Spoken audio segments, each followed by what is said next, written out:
মা, তুমি street dog নিয়ে কাজ করো, কি যে ভালো কাজ করো, আমি দেখেছি তোমার ভিডিও, জানো তো।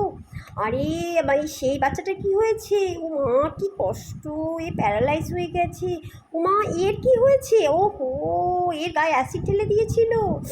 আহারে, এরা বলতে পারে না গো, অবলা প্রাণী। আহারে, তুমি যে কি ভালো কাজ করছো তুমি জানো না। এ মানে বিশাল পুণ্যের কাজ করছো, জানো তো। হ্যাঁ, সেটা তো ঠিকই।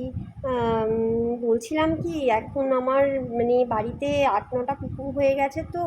আশেপাশের লোকজন খুব সমস্যা করে, ওরা ডাকে ঘেউ ঘেউ করে বলে।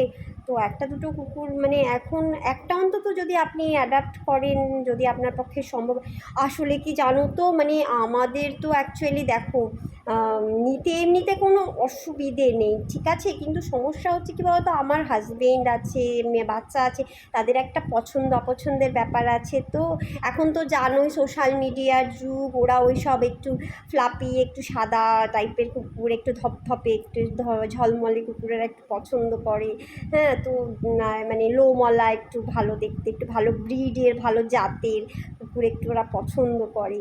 তো সেটাই হচ্ছে ব্যাপার। আর তারপরেও জানো তো, আমি তো কত ব্যস্ত থাকি। আরে জানো, আমি কিন্তু তাও চেষ্টা করি। তুমি জানো না, আমি রাস্তার কুকুরদের জন্য অনেক কাজ করার চেষ্টা করি। হ্যাঁ, এই তো আমাদের পাড়ার ওখানে আমার বাড়ির সামনে একটা বাচ্চা, একটা কুকুর জন্ম দিয়েছিল, অনেকগুলো বাচ্চা।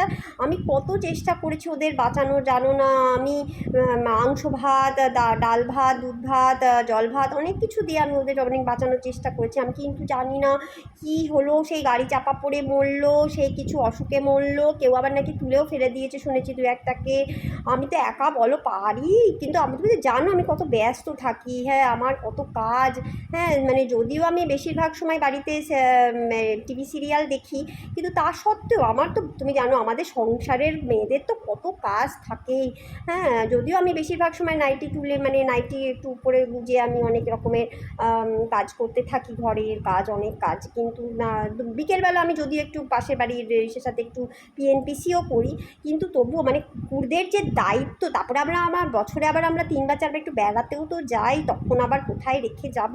রিট্রিভার কিনলে কিন্তু মানে খুব একটা অসুবিধে হবে না রাখতে, কিন্তু দেশি কুকুর রাখতে একটু অসুবিধে, বুঝতেই পারছো। আশেপাশের লোকজনের একটা ব্যাপার আছে, পরিবার পরিজনের ব্যাপার আছে, সবাই অনেক বলে না একটা ভালো জাতের কুকুর আনতে। তো আমার মানে অ্যাকচুয়ালি ভারতীয়দের জাতটা তো খুব একটা ভালো না। হ্যাঁ, বিদেশি যে জাতগুলো, যেমন গোল্ডেন রিট্রিভার, তারপরে অনেক রকমের আরও আছে না, ল্যাব্রাডর ফ্যাব্রাডর, ওই এদের জাতগুলো কিন্তু খুব ভালো।